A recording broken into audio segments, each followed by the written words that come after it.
Please rise for a moment of silence for Sergeant Benjamin C. Van. We salute this day, your sacrifice to your country and your fellow soldiers remind us of a sacrifice of our Lord for mankind, all things of making before yourself. Your mission on earth is complete and you are now a member of God's heavenly armed forces. Stand die, brave warrior, and take rightful place in heaven with all the heroes who have passed before. Rest in peace, hero. You'll never be forgotten. We also have a moment of silence for George Olowski, former mayor of Perth Amboy, assemblyman, and he was also a freeholder. So in a moment, we'll hold silence for the two individuals.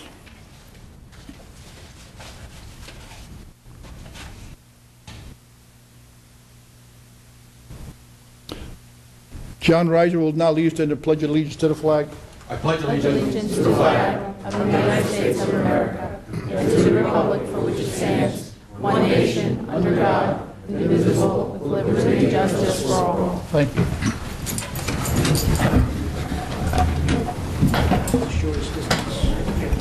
Roll call. Notice of this meeting pursuant to the Open Public Meetings Act, NJSA 10:4-10, has been complied with and shall be entered into the minutes of this meeting. Freeholder Barrett? Here. Freeholder Polos? Freeholder Rafano? Here. Freeholder Rios? Here.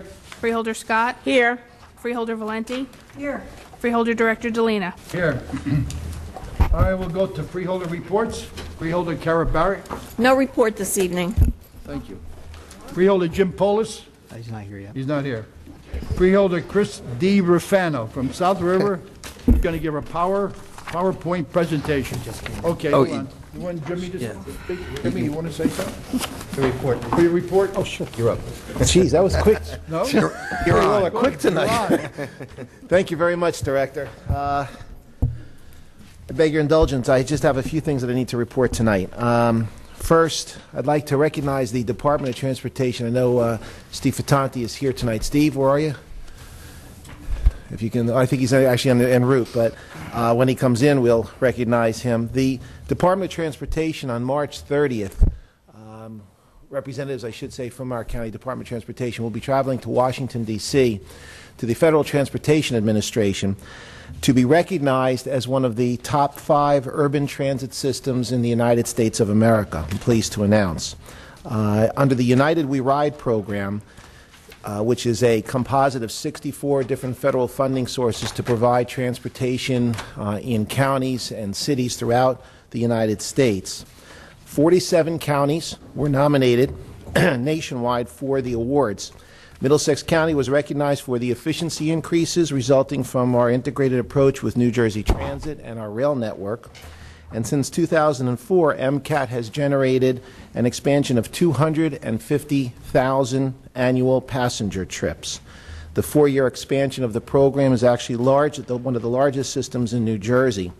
And most importantly, we have doubled the revenue per hour productivity of the system, which means we're able to do more with less. I can't stress enough how proud I am of everyone in our Department of Transportation, from Steve to our drivers and administrative staff, our mechanics who keep our rolling stock on the road. And I wish Steve was here because I would like to recognize him, but I certainly think that our Department of Transportation deserves a round of applause for being recognized as one of the top 5 systems in the entire nation. You agree, Board?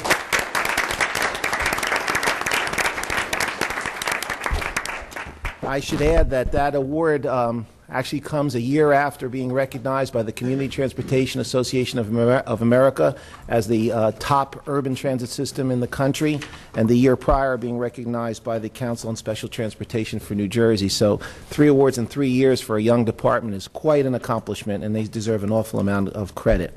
On the agenda tonight, there is a resolution to proceed with the state contract purchase of global positioning systems for our bus fleet. It's an exciting opportunity for our transit system, which is being recognized nationally. It will enable our radio dispatchers to control the assignment of trip changes on a more immediate basis based on vehicle locations, so we can get to more riders and customers in a quicker fashion, and provides a much added level of security for our drivers who, in an emergency, by simply being able to transmit by radio, We will have a pinpoint designation of where they are so that we can send emergency help if someone is ill, sick, or if there's an accident or any other type of emergency on the bus. So I thank the board for their support for that resolution, which is on tonight.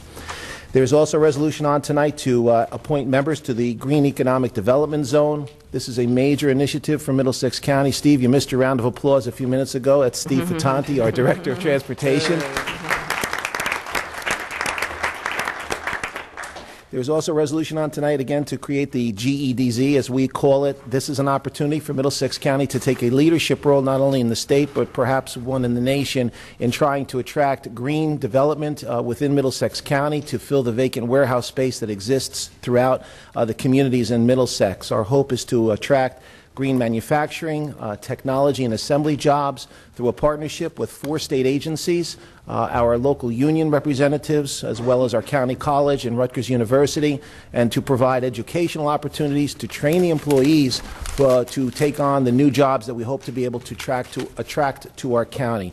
There are a list of individuals who will be participating in that, including, again, 5 mayors, 3 from our urban enterprise zones, Mayor McCormick as well, Mayor Stoll, Mayor Wilda Diaz. I'm trying to go through the whole list off the top of my head. Mayor Wilda Diaz, Mayor McCormick, Mayor Stoll, Mayor Cahill, Mayor Ryman, and Mayor Gambatis from South Brunswick, as well as county officials. I'm pleased Freeholder Rios and Freeholder Delina are members of this board, and as well as many county representatives. We also have 3 utility companies and representatives from Rutgers, our county college, and our VOTEC. So it's an exciting new opportunity for the county. Last but not least, there is, and I apologize for the lengthy report tonight because it seems that everybody didn't have a lengthy report tonight. There is also a resolution on tonight calling upon the governor to take some control in the new stimulus money that's going to be coming to Middlesex County. There is a concern on the part of the Freeholder Board, representatives from our Transportation Coordinating Committee, that stimulus dollars, which many of you I'm sure have already heard about, that are coming to Middlesex County for road improvement projects, are being targeted for specific improvements in a very specific period of time. We recognize that there are a limited number of providers of asphalt, as an example, and a limited number of contractors who are able to do the work. And our concern is that with this significant influx of multiple millions of dollars into the state, as well as into our county, to do road projects in a finite period of time, that we could be subject to all types of increases in pricing, limitations in materials, and candidly being held hostage possibly with respect to trying to get these projects done to be able to be eligible for the funding. So rather than get into that situation, we're telling the governor that certain controls should be in place, perhaps a state contract for the materials should be let out, and we're asking his assistance in making sure that pricing does not spiral out of control. And as a county looking to purchase these services, we have an opportunity to make sure that we're getting the best value for our dollar. So I thank the board for their support on that resolution. Thank you very much, Director, and thanks to the board for your patience. Okay, thank you, Freeholder Polis. The next Freeholder from South River, Krista D. Rafano. Thank you, Director. I've asked Khalid Anjan, our Information Technology Director, to brief the board and the public on our wireless technology initiative. This critical wireless initiative will allow Middlesex County to continue to utilize state-of-the-art technology to reduce the cost of county government and provide enhanced services to our residents. Khalid, you're on. Thank you, Freeholder Rafano, and I really would like to start off by thanking Freeholder Delina and the rest of the board for their continued support of IT initiatives, particularly this one, because it brings a special type of benefit here. Let me begin by showing you what really we are looking to do here. In this initiative, which was approved by the board in the capital budget, we are looking to connect all of the county's 16 facilities with wireless high-speed links. What that means is that we're going to eliminate paying somebody for those connections that already exist and have our own connections. And what that really results in is basically savings. It brings savings to the county because we're not going to pay somebody for having those connections to begin with. And we're going to save money by not paying for radio transmitters that are on leased facilities right now.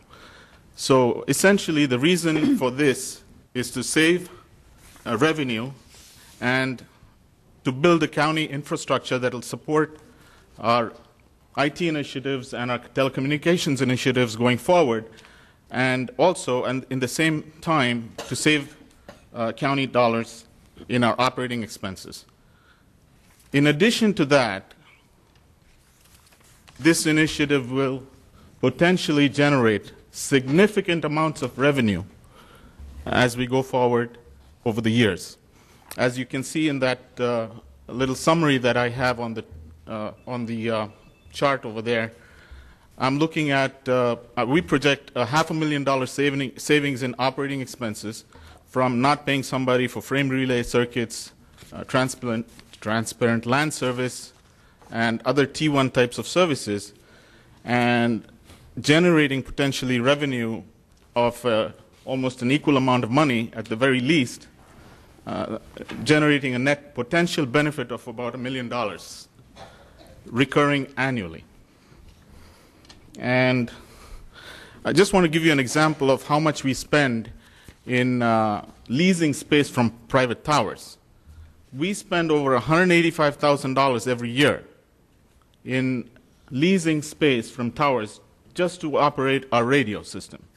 Now, in my cost analysis in the previous screen, I've been very conservative and only accounted for about 50% of that. So not even taking into account, having a very, very conservative view, we are looking at getting a return on our investment very, very quickly.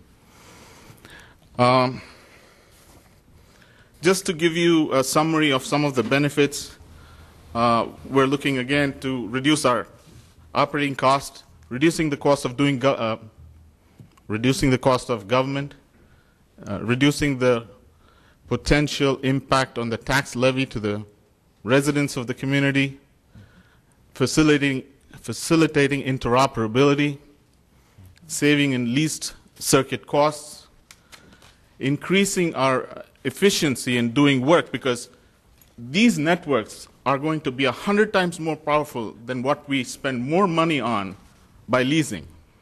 So this will form the basis for advanced interoperability type services such as video conferencing, distance learning, and video arraignment, which we are already doing. So this really sets the stage for county government doing business very efficiently at a lower cost to the taxpayers. So that's essentially what we're looking to do here. And before I open up for any questions that you might have, I'd like to recognize County Administrator John Polomina for his leadership. He essentially brought this to my attention several years ago, and I thank him for his leadership and his support over the years and for really bringing this to the table. Thank you, Freeholder. And if I may, I'd like to recognize my staff in general, who really, we do a lot of work in the county. We're 14 guys and a couple of gals, but we we do a lot of work. And I'd like to recognize my staff. I'd like to thank them for their hard work. And I'd like to recognize Bob Racine and John Stefani over there, who are here to support me tonight. Thank you, Freeholders. Khalid, if I could just say this, I want to thank you on behalf of the Board of Freeholders and certainly your staff for this exciting project. There's no doubt it's going to mean great savings to the county, a great revenue source, and look forward to the project progressing. Thank you, Freeholder. Thank you for your support. Are you finished? Yes. Yeah. Thank you. Our next freeholder from Carteret, Ron Rios. Thank you, Director Lena. As far as my report on health and education, the Health Department Nursing Division presented a program for the Middlesex County School Nurses Association on January 27th. And 50 nurses from throughout the county attended this presentation. Our Rape Crisis Intervention Center trained 5 new volunteers in the department's Rape Crisis Intervention Center Confidential Sexual Violence Advocate Training Program, and we're always looking for volunteers. And if anyone is interested in volunteering, you can reach us at 732-321-1189. March is Colorectal Awareness Month, and we urge everyone to make sure to keep up to date with their checkups. Tonight, the board will consider the following agenda items: accepting a grant award in the amount of $1,050 from the New Jersey Department of Health and Senior Services for TB control. We also will accept a grant of $233,000 from the Health and Senior Services Public Health Priority Funds from the state of New Jersey for 2009. And we were just notified last week that we will be getting a grant in the amount of $245,000 to support delegated environmental health activities for 2009.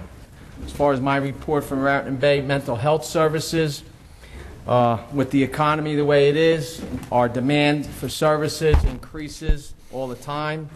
And also March is designated as Social Workers Month, and we have many of our staff that are social workers with advanced degrees and experience in providing mental health services for our residents. As far as the Vocational School, our Academy for Science, Mathematics, and Engineering, the New Jersey Science League reported that our academy as leading in the scoring in all 3 areas: biology, chemistry, and physics for the state. As far as Academy for the Allied Health and Biomedical Sciences, Freeholders Scott and myself were there yesterday for a presentation on, it was Guidance Day at the Woodbridge campus. Our health technology students shadow doctors and surgeons and nurses at St. Peter's University. Our Department of Student Services had open houses, and they were conducted at East Brunswick, Piscataway, and the Woodbridge campus.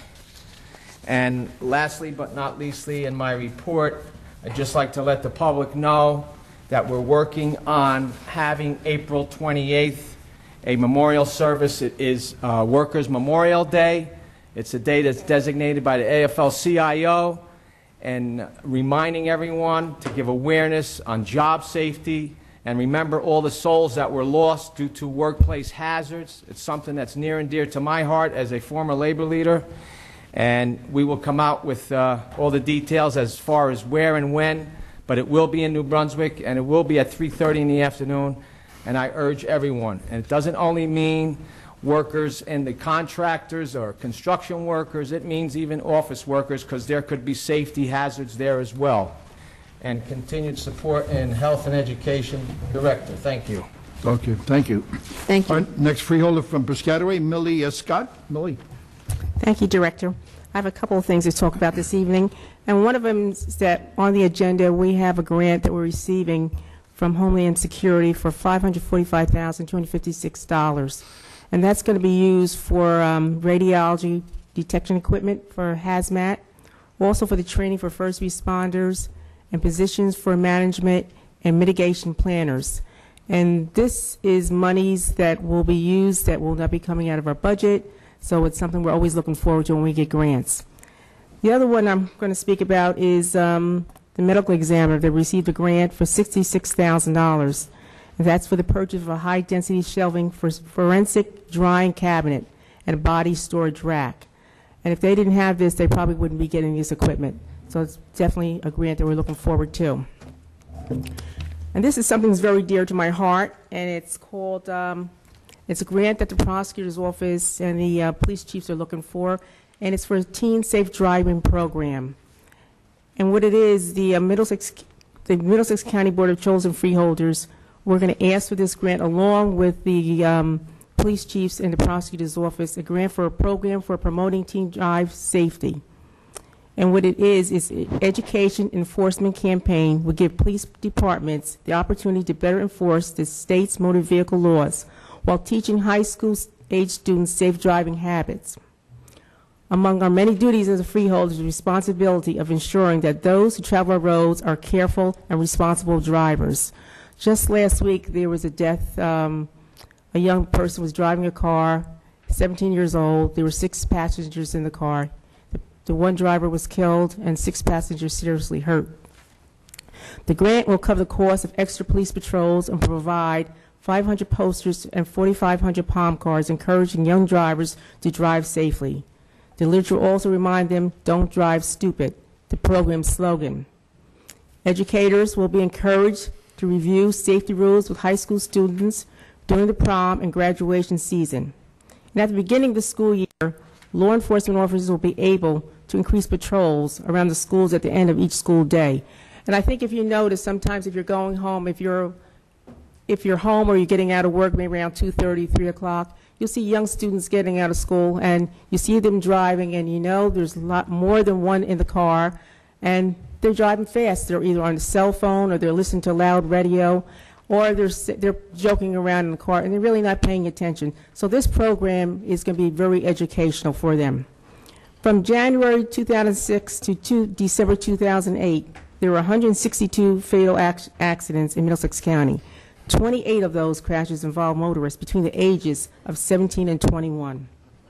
And the last year alone, young drivers were involved in 19% of all fatal crashes in the county. I want to say also to the parents, and being a grandparent, sometimes we drive and we do things in the cars, and we may have a young person in the car with us. We may not be wearing our seatbelt, or we may be talking on the cell phone. It's bad habits. It's bad habits sometimes that are learned from parents and grandparents. So this is going to enforce those good habits. And if I want to say to the parents and grandparents, and myself as a grandparent, I have 3 granddaughters. They're going to be 14 years old this year.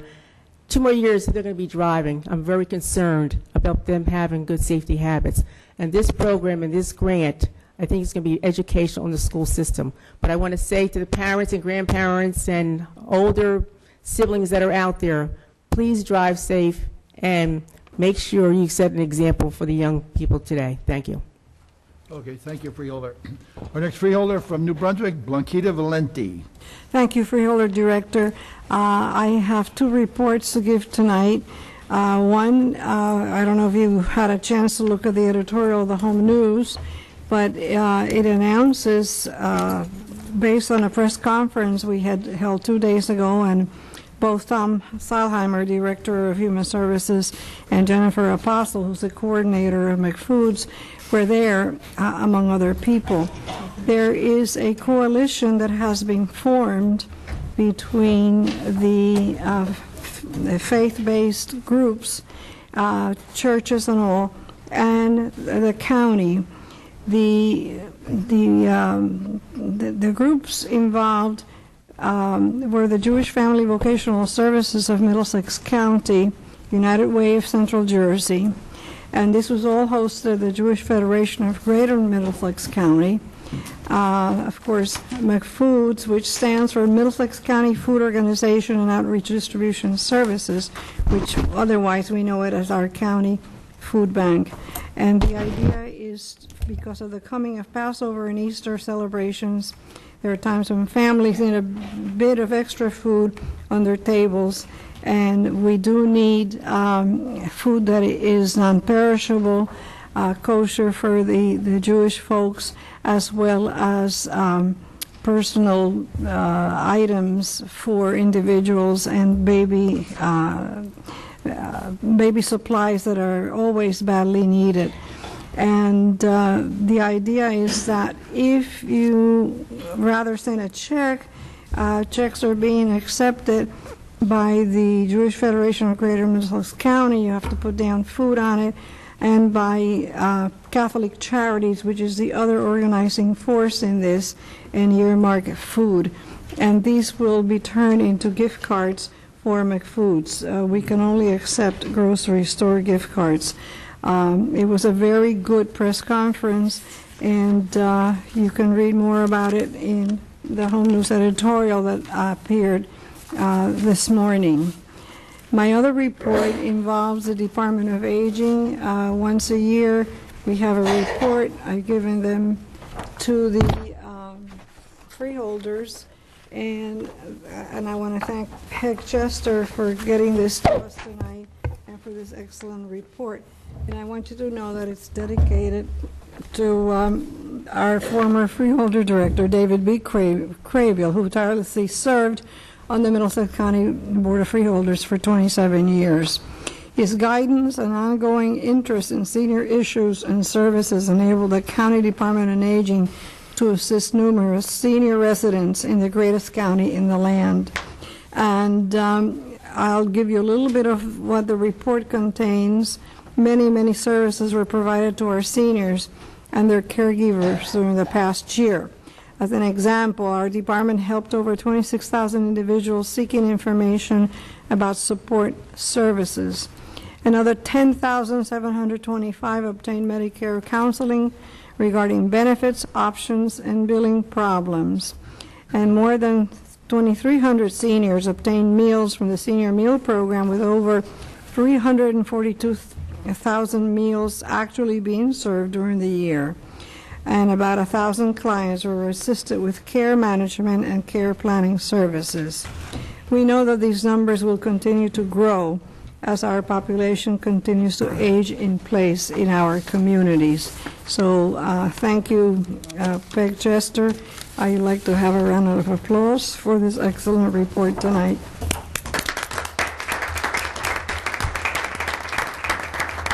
And that's the end of my report. Yeah, okay, Blanquita, is the Executive Director, Stephen Liga, here? Yes, he is. You want him to say a few words? Well, oh, okay, I thought we were going to do this a little bit later. You have a presentation for him? Good. Yes, I do. Okay. Executive Director Stephen Liga, is he here? Stephen? Good. Good to see you. We have a presentation to make to you, Steve. I'm going to do this first. This month, we have proclaimed it as Alcohol Awareness Month in Middlesex County. And this proclamation contains some of the survey results that were conducted at the University of Michigan this past year that indicate 39% of 13 to 14-year-olds and 72% of 17-year-olds said they had consumed at least one alcoholic drink in their lifetime. And whereas alcohol is a popular drug for adolescents, and the number of new users aged 12 to 17 was higher than new users of tobacco and marijuana in 2006. And whereas alcohol use among adolescents has been associated with considering and planning suicide, and whereas parental drinking behaviors and favorable attitudes toward drinking are linked to adolescents initiating and continuing drinking. And whereas the National Council on Alcoholism and Drug Dependence, NCADD of Middlesex County, is sponsoring Alcohol Awareness Month as part of a month-long campaign.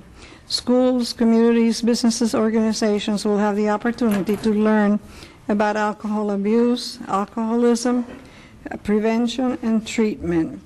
And this is a proclamation, therefore, Stephen J. Delina, our Director of the Board of Trustees and Freeholders, to hereby proclaim the month of April 2009 as Alcohol Awareness Month in Middlesex County. And we call upon the citizens, parents, government agencies, public and private institutions, businesses, school and community organizations in Middlesex County to support efforts that will eliminate underage drinking in our community. Stephen Liga is the Director of the National Council on Alcoholism and Drug Dependence of Middlesex County, and he does an incredible job year after year. So I'm very proud to make this presentation to you, Steve.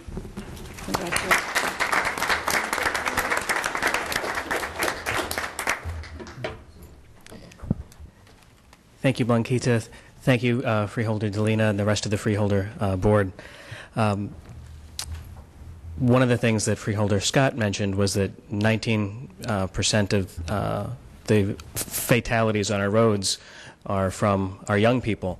A disproportionate number of those fatalities are alcohol-related. So in addition to the obvious other distractions, alcohol is something that we're very concerned about.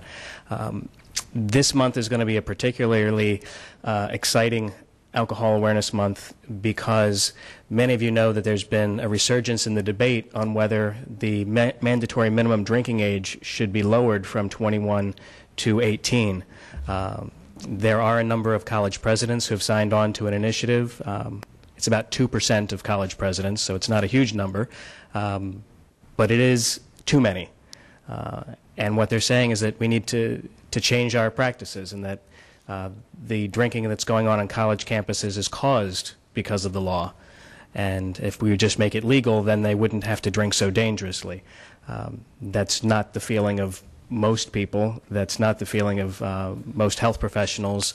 It's not the feeling of 78% of the public, according to a CNN poll. But what we're going to do is on April 2nd, we're having a public forum at Rutgers University at the Student Center, where we will have a discussion of the drinking age. And as you know, with college students, you can't say, here's what you're supposed to think, here's what you're supposed to know, and just follow and do what we say.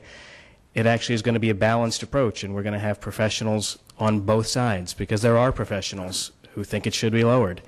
So we're going to give them their say as well. We'll have our very own Dr. Robert Pandina, the director of Rutgers Center for Alcohol Studies, an internationally renowned facility that is going to speak on behalf of keeping the age at 21.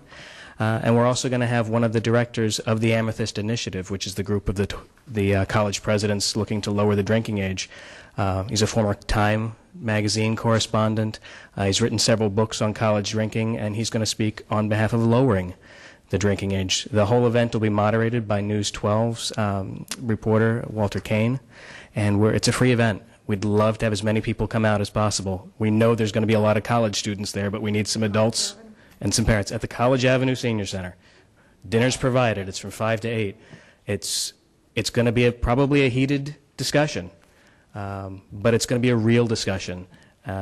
People need to walk out of there knowing why they believe what they believe. It's the right thing for us to do. But we know that this law, at keeping it at 21, has saved lives. We know very clearly, especially, it saved lives on the highway. This is something that we need to keep. But people need to know why we need to keep it. So I would love to have as many people as possible come out. So thank you, Freeholders. Like Blanquita says, I keep coming year after year, but I appreciate the opportunity to do so. Thank you very much.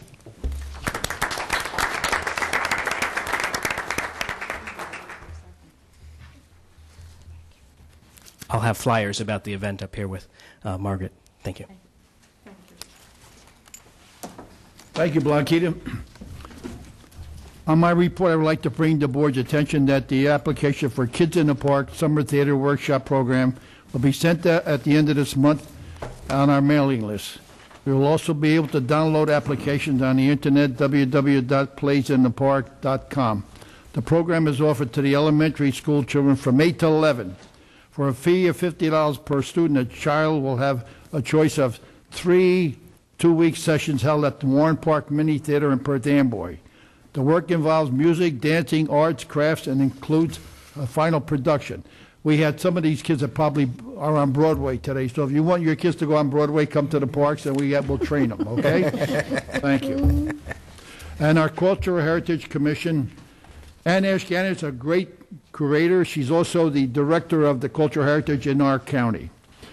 At the village next weekend, Saturday the 28th, there's still a few seats left at the archaeology workshop at East Jersey Old Town Village. Right, Anna? Now, how many seats? We only have 2 or 3? If anybody would like to register, you can see Anna here, and she'll reserve a seat for you. Call the commission at 732-745-4489 to register. You'll learn about the spice manufacturing dig in South Plainfield, Bratton Landing dig along the River Road in Piscataway, and Sand Hill American site in Monmouth County. At this time, Ann, I wish you come up to make the historical markers, presentations to the people that are here tonight.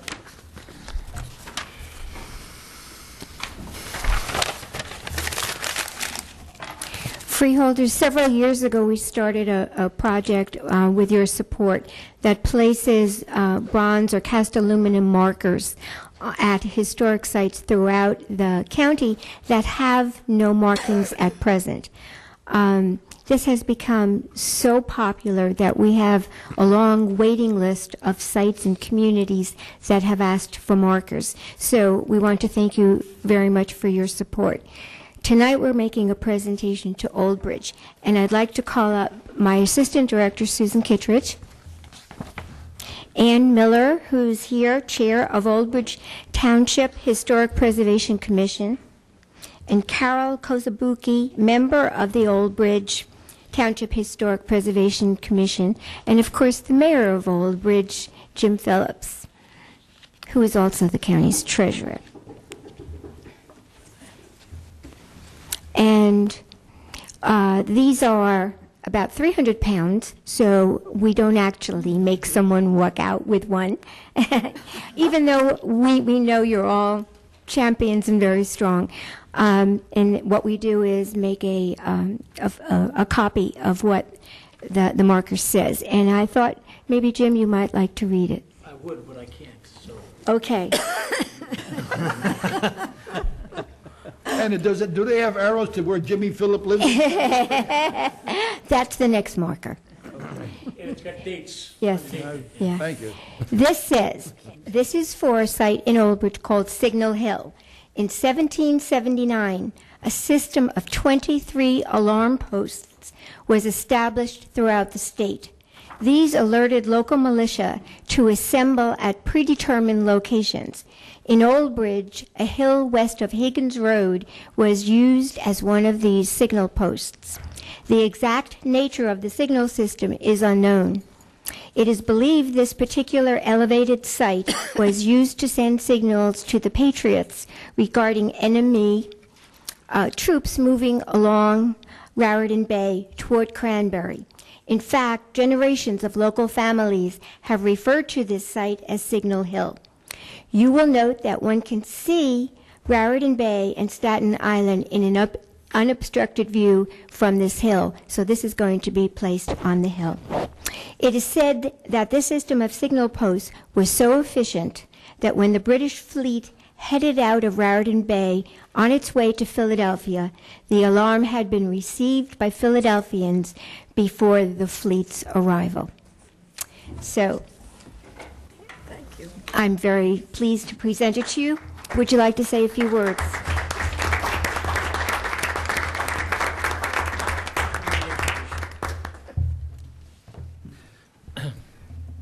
Freeholders, it is my pleasure to be here tonight, especially in the presence of Mrs. Miller and Mrs. Kasabuki.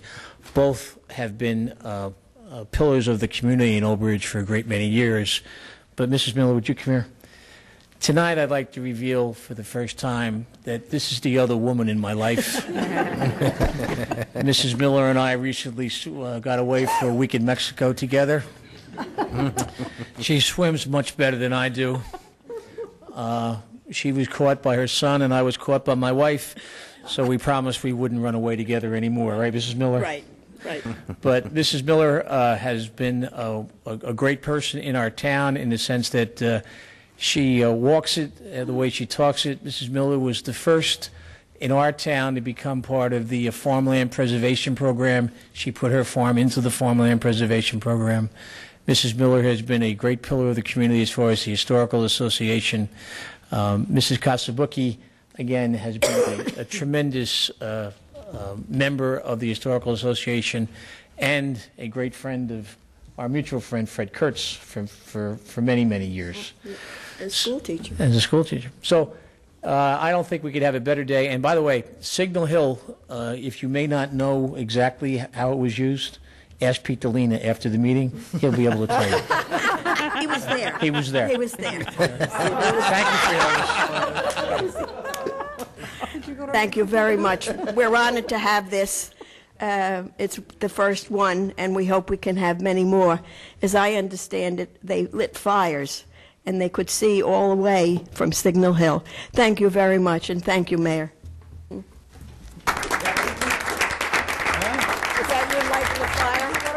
Light the fire? I have any matches now. And I just want you to know that I rely so heavily on Susan to help us with this project, so she needs an applause too. Thank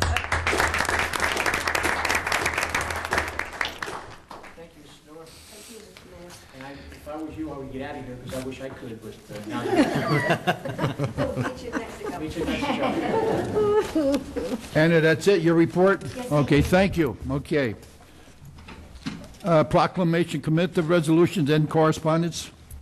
Madam Clerk? We have another proclamation this evening recognizing March 2009 as Developmental Disabilities Awareness Month in Middlesex County, and the following commemorative resolutions. The first is recognizing the 6th Annual New Jersey State AFL-CIO Women in Leadership Development Conference. Next is recognizing Wayne Borkowski of Raritan Bay Mental Health Center on the occasion of his retirement. Next is recognizing Joseph Malinowski, Jr. of Piscataway for his years of service as a member of the North Stelton Volunteer Fire Company and a commissioner of the Board of Fire Commissioners in District Number 4. Next is recognizing Scott Sinkoff of Boy Scout Troop Number 60 in Monroe, as he has achieved his Eagle Scout Award. And last is recognizing Prakash Malella, Kurt Jensen, and Jordan Frazier of Boy Scout Troop 888 Monmouth Junction, as they have achieved their Eagle Scout Awards. Okay, thank you. Is there a motion to adopt the commemorative resolutions? Motion. So moved. Motion by Rafano, second by Juanquita Valenti. Roll call vote. Freeholder Barrett, Yes. Freeholder Polos, Yes. Freeholder Rafano, Yes. Freeholder Rios, Yes. Freeholder Scott, Yes. Freeholder Valenti, Yes. Freeholder Director Delina. Yes. This time we have Freeholder Carol Barrett. You have a presentation, Carol? Yes, I do. Okay.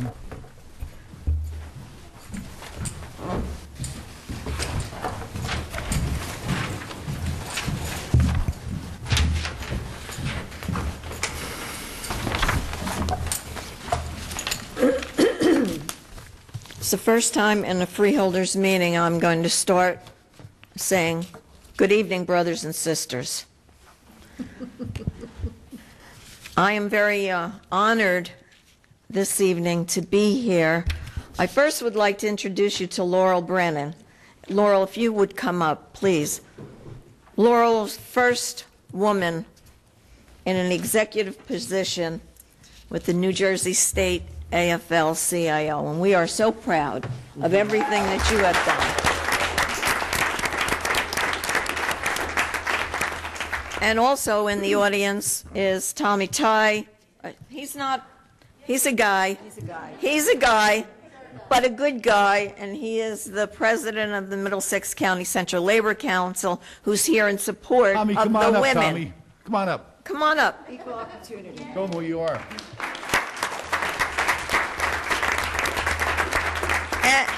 And I might say that he always is supporting the women in the labor movement. Smart man. He's a smart guy. Laurel, why don't you explain about the women who are here this evening who will receive the resolution? Okay, thank you. First of all, let me say thank you. It's an honor to be here in Middlesex County. I grew up in Middlesex County, Woodbridge Township, graduate of Colonia High School, and I live in Cherry Hill, New Jersey, and I am very proud to be here. This is obviously Women's History Month, along with the other observances in March. This is the first time ever in our state that we are hosting a delegation of union women from the UK. And they are here. We're staying at the Hilton Hotel in New Brunswick, and it's a good union hotel, and we're happy to be there. And we have 10 women from the United Kingdom, and they will be hosting us in June, 10 women from New Jersey. It's the first of its kind exchange of union women and union women. We are studying strategies on how to become stronger leaders within the labor movement, how to make things better in the workplace, and to enforce equality and diversity within the labor movement. Most of the time, our union sisters from the UK have spent here so far since they arrived on St. Patrick's Day, has been in the county of Middlesex in New Brunswick. And we just had dinner in New Brunswick, and we're going to go back to the hotel. We're going to be spending a lot of our time at Rutgers University tomorrow. We have a conference every year called Wild Women, Women in Leadership Development, which is sponsored by the New Jersey State AFL-CIO in partnership with Rutgers University. And we are here to provide support for each other globally. We're going to talk about the economy. We're not going to save the world, and we're not going to take it over as of yet. But we are going to work together to form some strategies so that we can reinforce worker support, unionism throughout the world and in this country, and particularly in this state. So we're happy to be here, Carol, and we are very proud of our union sister, Carol Barrett. It's time, it's wonderful, and we're really happy to be here. So thank you, Carol. Thank you. Before I call the women up, I might, though, say that we have a unique situation here in Middlesex County for the very first time. We have 3 women on the board, and the first African-American, Millie Scott, who was a member of the PBA, and Blanquita Valenti, who was a teacher and 2 unions. And Ron, I'm going to put you in this group with the ladies. It's okay. It's all right. It works. It works. That works. And Ron was a union president in the railroad. But I will say that even if the other people on the dais do not have union cards, they are union friendly and have really worked with all of the unions, and I commend each and every one because they're fair and honest negotiations, and always have been, and because I negotiated for over 20 years with them. But I would like to, if we could bring up the women that we really are honoring tonight, and if we could first bring up the women from United Kingdom. Would you all come up? One of them may be safe. Okay, that's fine.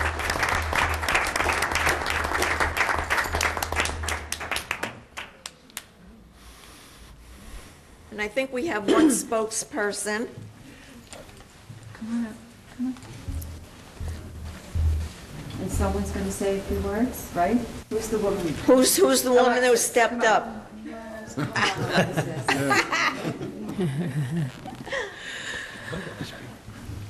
This is wicked. They didn't actually tell me I was going to have to do this. Thank you very much for your kind welcome. We've all been really enjoying this, and we're really excited to be here. We think that women have so much power, untapped power, and we hope that you all believe as much as we do that it's worth looking at that power and wondering how and finding ways of using it.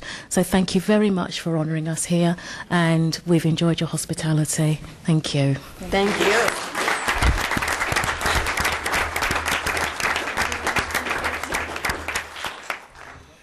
You. You did good.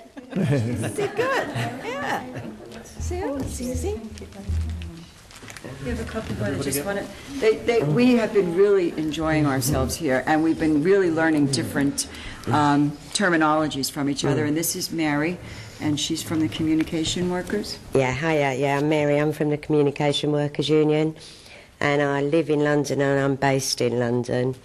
And really, for me, it's been so exciting to be here and meet with women trade unionists and to see what we have in common and how we do things differently. And I think we both take loads away with us to make life better for working women everywhere. Thank you. Thank you. Thank you.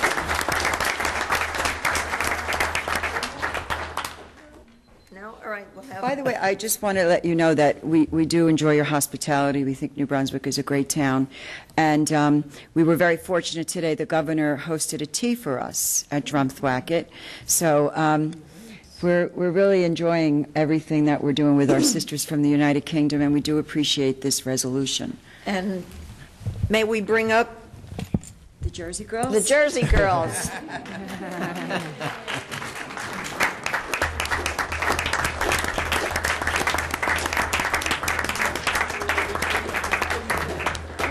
Happier.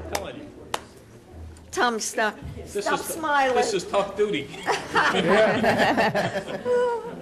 But if you wouldn't mind indulging us, so this is kind of we have a presentation to make. Carol, it's an honour to present this to you. Thank you. Oh, thank you so much. And to the 2 other Union Women Sisters, come on over here. We have a small presentation. What do you want? We want you to remember us. And because it's Women's History Month, we have something we just want you to put on, and when you think of it and you touch it, you will think of all of us tonight. Oh, nice. Thank you very much. Thank you. Jackie, why don't you say a few words?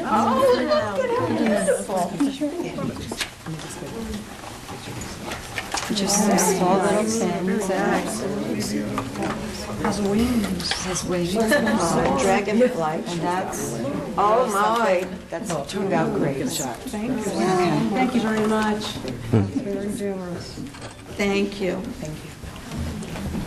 And we have union women from New Jersey that are here representing all sectors of the labor movement, and we're very, very proud that we're going to be exchanging ideas and that we're doing it here in Middlesex County at a great union hotel.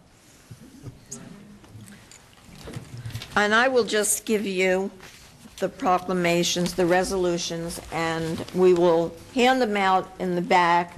And I just want to thank you all so much for coming tonight, sharing, and I look forward to seeing you tomorrow and on Saturday with my colleagues on the Freeholder Board, and then we can report back for the fun and our knowledge that we learned tomorrow night and Saturday. Thank you. Thank you so very much for coming.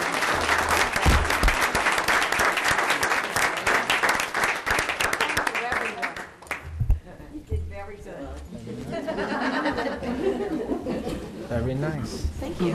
And we are trying to All right, that's good. Real pretty. Very nice. Okay, shall we go? You look way too happy. No, let him go, we got time. The pig didn't get one, that's why. Thank you, Freeholder, for indulging. Anytime for you, Carol. He Anytime. doesn't say that to me.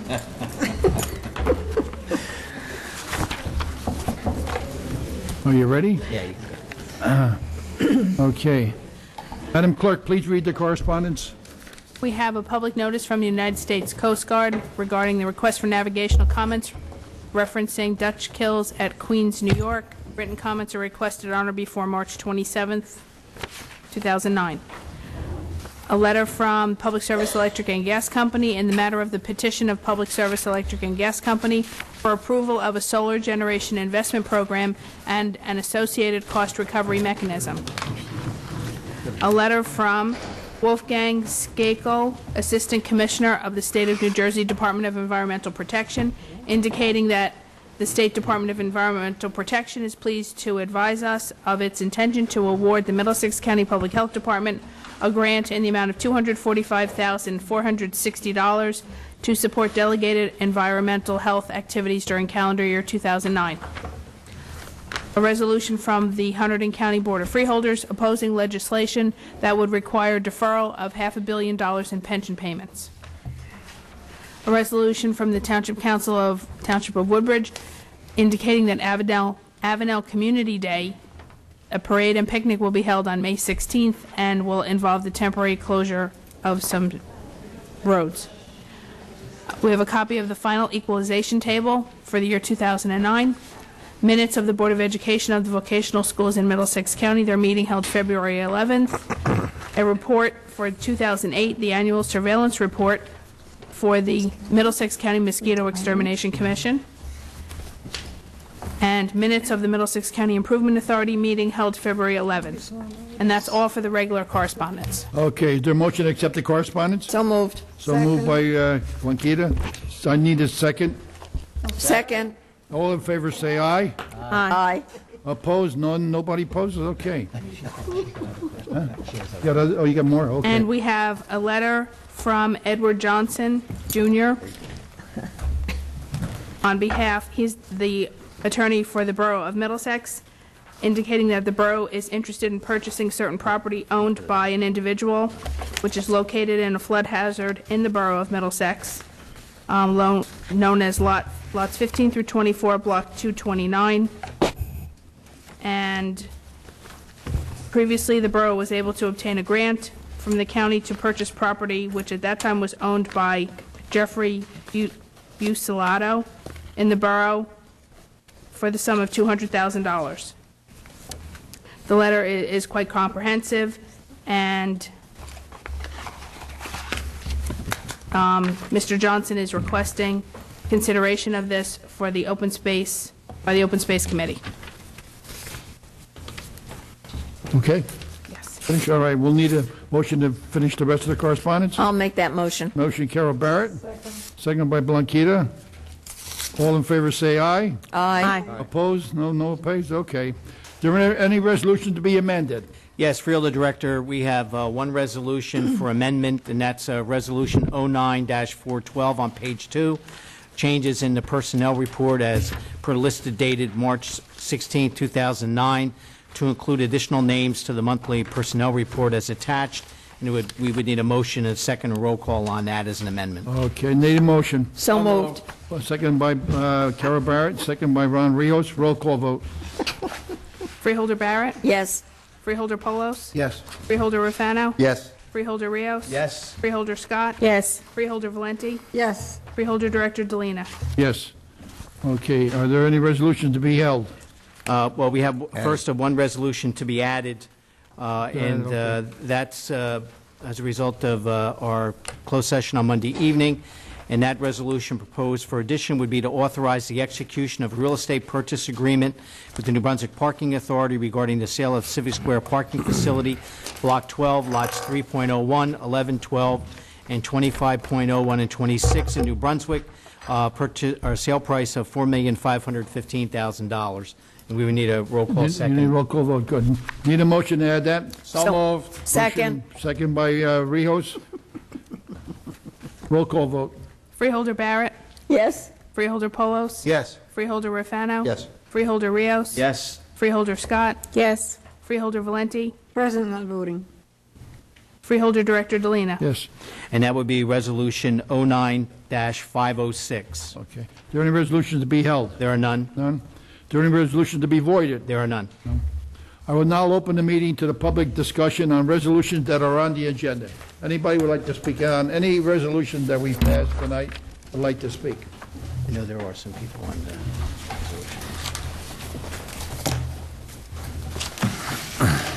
resolution. Good evening. I'm Ed Marsh from Piscataway.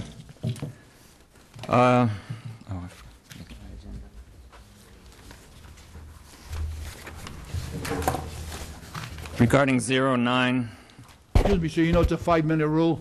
yes, 3909-398, which road and bridge does this pertain to?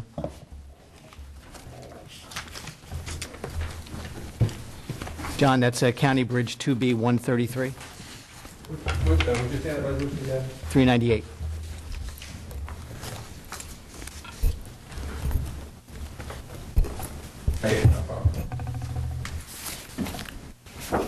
Jim Clark is here, and I think... No, this is on the bridge. This is On the bridge, John.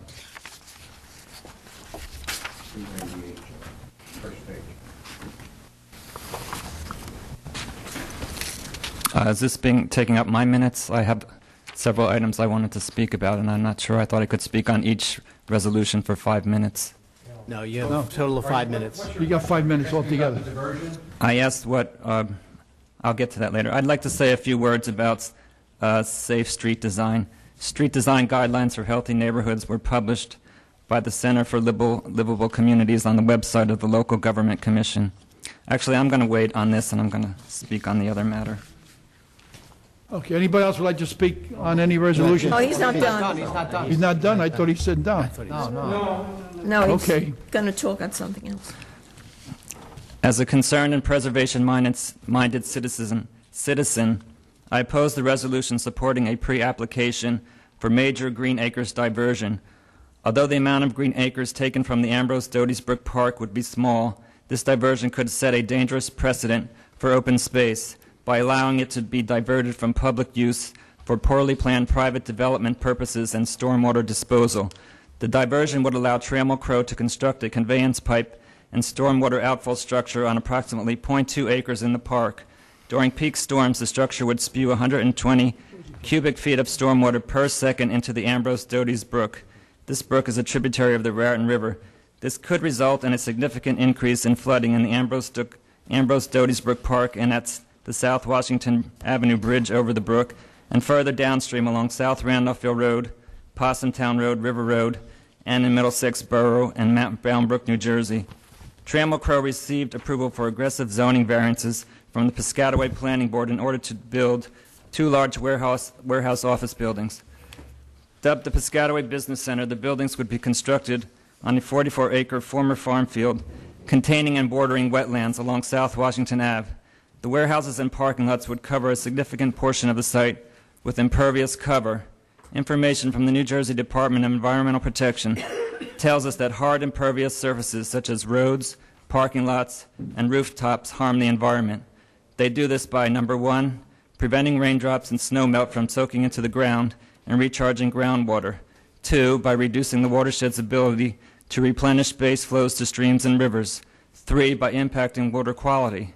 And 4, by increasing the volume of stormwater flows leaving developed sites, resulting in downstream erosion and flooding. Trammell Crow is also seeking permits for wetlands disturbance and stream encroachment and relief from flood hazard area laws and state stormwater rules. The diversion and warehouse plan could bend and weaken our environmental protection laws. The diversion is not consistent with the model ordinance for stream corridor protection.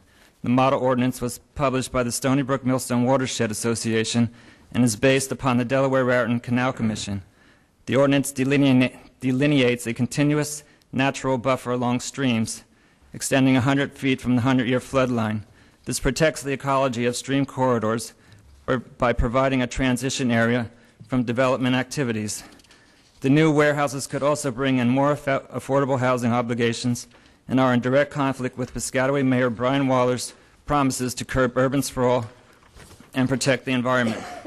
The warehouses could also worsen traffic congestion on area roads, including Interstate 287 and a nearby residential section of Medler's Lane. It should be noted that the public hearing notice signs for the diversion proposal were placed in unreadable locations for anyone interested in finding out what the notices were about. The notice's physical location was parallel to the road, and there was no safe place to pull over and park.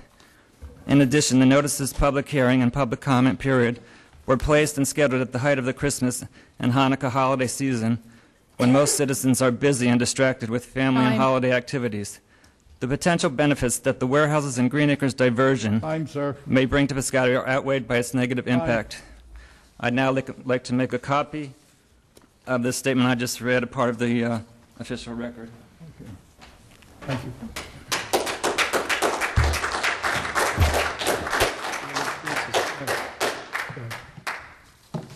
Sir, just to answer your previous question, the bridge on the other resolution is on Bamer Road over the Ambrose Brook. Bamer Road. Are you voting on that tonight? Voting on these resolutions are all on the consent agenda, yes. Yeah. So I don't get another 5 minutes to address that one? That's it. You had your 5 minutes, sir. You had your 5 minutes. I had more to say about that. That's it. Just for point of clarification, these resolutions provide consent to the submission of a pre-application. Before any final determination would be made with result to a final diversion, there would need to be a preliminary review by the DEP after the pre-application is submitted, and if they were to permit a proceeding with that application, there would be a second application that would need to be submitted and reviewed by the DEP, which once again the Freeholder Board would have to adopt a resolution supporting that application, and were that to be accepted by the DEP, there would be a full public hearing on the diversion. So this is only a very beginning step with respect to the submission of these resolutions. And I know you've made reference to what I believe is referred to as the scoping hearing that occurred previously, but there will be at some future time, assuming that the DEP allows this to proceed, there will be a public hearing that will be provided for both of those resolutions. I am opposed to the bridge replacement, and I have prepared something to read about that. Okay, thank you, Again, sir. You've had your 5 minutes. Yeah. Anybody else would like to speak on it? Yes. Go ahead.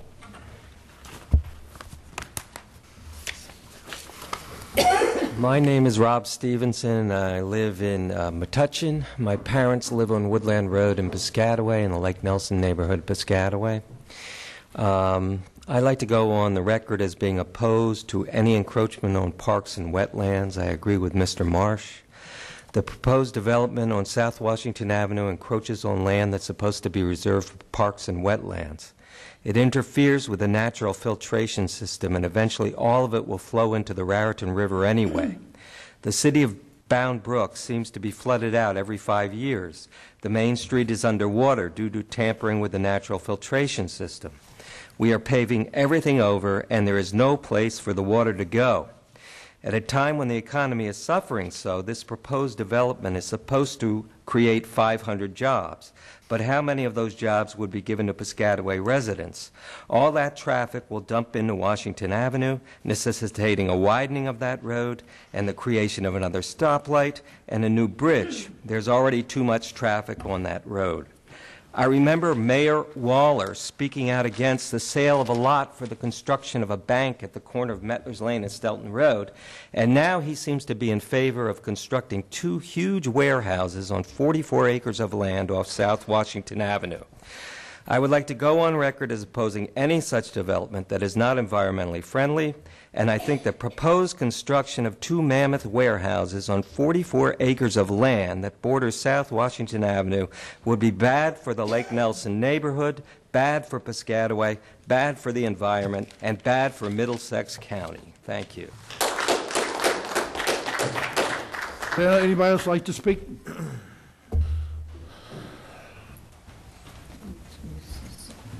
Good evening, people. Richard Paul Zuckerman and from New Brunswick. Is there a way I can give 5 minutes of my time to this gentleman to speak about the bridge? No. It's about five minutes a person, nobody else. Well, You have 5 minutes if you want to speak. Yes, I just wanted to say that I'd like you to take a magnified attention to what he said about a model statute and not public notice was improper.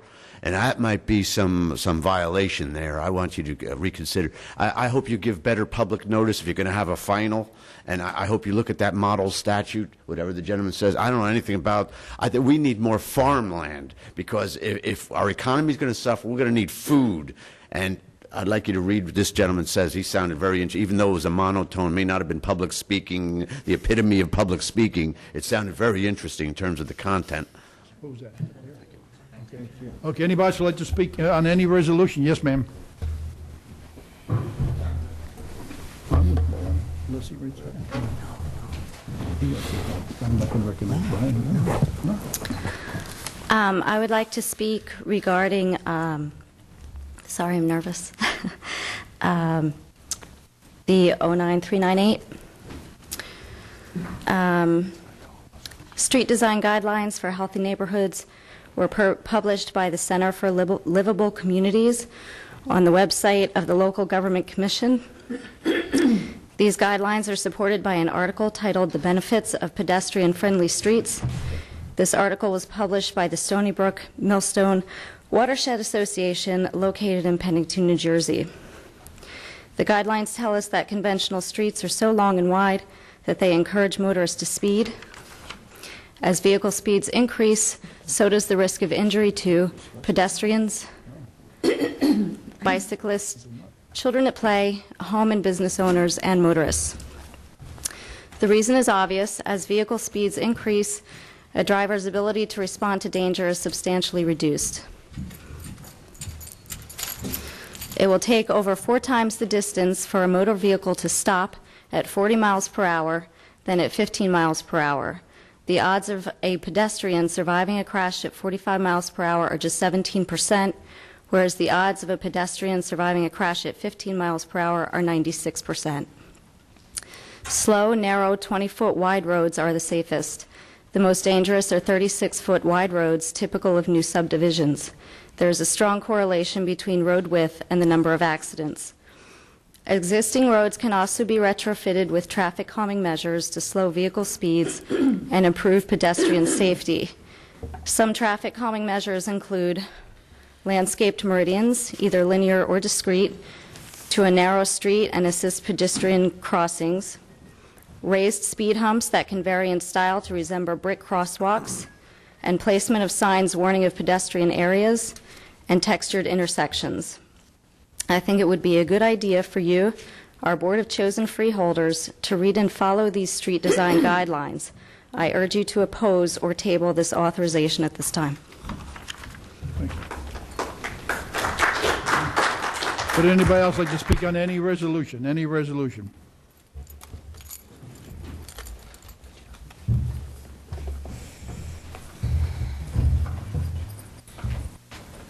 Good evening. My name is Mary Ann Oberlees, and I also would like to agree with these gentlemen about the warehouses that are proposed. There's a lot of people in Piscataway, especially in my neighborhood, who don't even know what's going on. I find there's very little information going out about it. I have cut out every single article and everything that is appropriate towards Piscataway, and there has never been anything that we've caught in the paper that gave us public notice. The signs on the streets that they did have on Washington Avenue, if you would have pulled off on either Centennial or Washington, you were liable to get hit from the back because there was no way that we could read these signs. The lettering was so small that the only way you could do it was really to get up there, park your car, and look at it. We need more information. We're not getting information from our local officials, no matter how many times we do ask. And I'm just very passionate at keeping Piscataway livable. It's to the point now where there's too much traffic. There's too many trucks. It's getting way overdone. And to call this the Piscataway Business Center is a total insult, considering all the warehouses that we have and all the warehouses that are empty. Thank you. Anybody else would like to speak on any resolution? Motion I need a motion to close the public discussion. Motion by Rafano, second by Ron Rios. Everybody in favor say aye. Aye. Opposed? None. Okay. Does any freeholder have a resolution that wish to remove from the consent agenda and vote separately? I have one. Director. Go ahead. 09408. 396. That'll be on page 2. Yes. I have one. We have I have one. Two more. Yeah. Yes, go ahead. I have 396. 396. Anybody else? Yes, Blanquita. Mr. Kelso, would you read the motion? Blanquita. Oh, Blanquita. 452. And 09506, the add-on? Oh, and the add-on. Yes, okay. Yes, Freeholder Director, then a motion would be in order to adopt the consent agenda consisting of resolution numbers 09396 through 09506, excluding resolutions 09396, 09408, 09452, and 09506 to be voted upon separately. Okay. Second the motion. We need a motion. We need a motion. Motion to adopt. Motion to adopt. Second by Blanquita. Second. Okay, Madam roll call vote, Madam Clerk. Freeholder Barrett? Yes. Freeholder Polos? Just one question for Mr. Kelso. Yes. On the issue relating to the Piscataway situation, you said that this is just for the initial? This and is then the there'll be initial another time consent this to the comes back pre-application. before us again? Yes. Okay. Yes. Freeholder Rafano? Yes. Freeholder Rios? Yes. Freeholder Scott? Yes. Freeholder Valenti? Yes. Freeholder Director Delina? Yes, okay. And Freeholder Director, a motion would now be in order to adopt the resolution that was first referred to by Deputy Director Rafano, and that would be Resolution 09408. 408, we need a motion. So moved. Motion by Rios, Second second by Valenti. Blanquita Valenti. Roll call vote. Freeholder Barrett? Yes. Freeholder Polos? Yes. Freeholder Rafano? Present not voting. Freeholder Rios? Yes. Freeholder Scott? Yes. Freeholder Valenti? Yes. Freeholder Director Delina? Yes. And now, Freeholder Director, a motion would be in order to adopt the resolution referred to by Freeholder Barrett, which is Resolution 09396. Okay, I need a motion. Motion. Motion by Rafano, seconded by Ron Rios. Roll call vote. Freeholder Barrett? Present, not voting. Freeholder Polos? Yes. Freeholder Rafano? Yes. Freeholder Rios? Yes. Freeholder Scott? Yes. Freeholder Valenti? Yes. Freeholder Director Delina? Yes. And finally, Freeholder Director, the two resolutions which were separated by Freeholder Valenti, and these are Resolution 09452 and 09506. Need a motion. So moved. So moved by Second. Rios, second by Fano. Roll call vote. Freeholder Barrett? Yes. Freeholder Polos? Yes. Freeholder Rufano? Yes. Freeholder Rios? Yes. Freeholder Scott? Yes. Freeholder Valenti? Present not voting. Freeholder Director Delina? Yes. And that's all the That's it, okay. resolutions. At this time, I will open the floor to the public on any type of thing they'd like to speak on, anything they can speak on. We should let him speak. It's not right. Richard Paul Zuckerman in New Brunswick, New Jersey.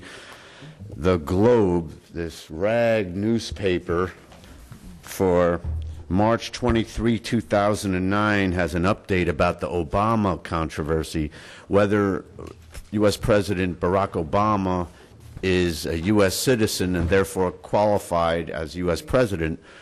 The courts have been dismissing cases left and right, saying we don't have standing to challenge the constitutional qualifications of the U.S. president. And I believe the courts are wrong. They're not doing their job. These are extraordinary circumstances, and this one is about military man, Obama mutiny, GI in Iraq rejects Prez as commander-in-chief, lawyer, hundreds of troops set to follow. In other words, some of our military might refuse to follow orders because they don't feel comfortable that our commander-in-chief is a U.S. citizen. If he's not a U.S. citizen, then we need to question his loyalties. Anybody can lift their hand and say, I swear I'll uphold the Constitution. But our U.S. president, there is evidence that he is not a citizen of this country, and I don't trust it. I don't believe this man's a citizen. His wife is a member of the Council on Foreign Relations. He said at a town meeting the other day he wants to give amnesty to illegal aliens. All they'd have to pay is a fine. I don't want to give illegal aliens citizenship. They're getting too much as it is. They're costing us too much. Getting off that subject, I want you to visit ObamaCrimes.com. and peoplessolutions.org, I think it is, peoplessolutions.com. Number of lawsuits about this. But about the alcohol gentleman here, I just ripped out an article from Iron Man magazine. I got to start lifting again, I know. But Iron Man magazine has a two-part about the effects of alcohol on the system. You should read this article, these two parts from Iron Man magazine. I believe it's the present issue about the detrimental effects of alcohol and what it does to the body. They ought to require driver's ed. And then stop lying with this DARE program. You ought to tell them that this marijuana is not that bad. It shouldn't be for kids, but it's not that bad compared to crack cocaine and alcohol. When I was younger, my fellow friends used to hang out and get drunk and stupid. And I smoked a little weed. So what? I didn't get in traffic accidents. I didn't get anything. But they denied me all this employment. I applied for post office. They wouldn't hire me because I had a marijuana charge on me. And it's unfair. It's totally unfair that people are being arrested for marijuana. I want you to support the medical marijuana bill in the State Assembly. Drugpolicy.org is handling it for Marijuana Policy Project, and they told me the other day that they're doing the budget now in the State Assembly. I was at the State House. I watched them vote the medical marijuana bill through the State Senate 22-16. Now it's in the State Assembly, and drugpolicy.org for the New Jersey chapter said that, told me the other day that they're doing the budget, and after they do the budget, they're going to get to the assembly matter on the medical marijuana. And this is only for prescription. This is only for serious medical problems. People have pain problems, and this can help, medical marijuana. There's a provision, Assemblyman Amiano from San Francisco proposed sponsored a bill in California that would legalize, regulate, and tax marijuana. Why should the U.S. intelligence agencies make billions of dollars a year laundering drug money and smuggling drugs and looking the other way, like back in the days when George Herbert Walker Bush, the crack cocaine epidemic, there were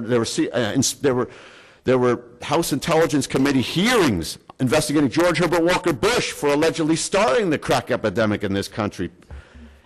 And there was a 2-volume report issued by the CIA Inspector General, Fred Hitz, which basically denies it, but there is evidence that George Herbert Walker Bush started our crack epidemic, and they've been involved in drug distribution, drug money laundering. We should make some meaningful tax revenue for the people, the poor and middle class. Let's legalize, regulate, and tax marijuana. It's about time. Now, another assembly bill I want you to support is I want you to oppose is the water fluoridation bill. They've sponsored this bill 4 days before the hearing, and they gave this nonsense that fluoride is good for our teeth. It's only the American scientists who support this. These scientists had worked for the Manhattan Project to build the atom bomb. I have a book called The Fluoride Deception. They started on a neighborhood in Newburgh, New York, and privately they concluded that water fluoridation is toxic, but publicly they said water fluoridation is good for the teeth. Okay, thank you. Motion to call, close public discussion. Anybody would like? Motion. I'll move it. Moved by Rafano, second by Carol Barrett. Motion to adjourn. Everybody in favor say aye. Aye. Opposed? Okay, is there a motion to adjourn the meeting? Second by Rehos. Non-debatable meeting is closed.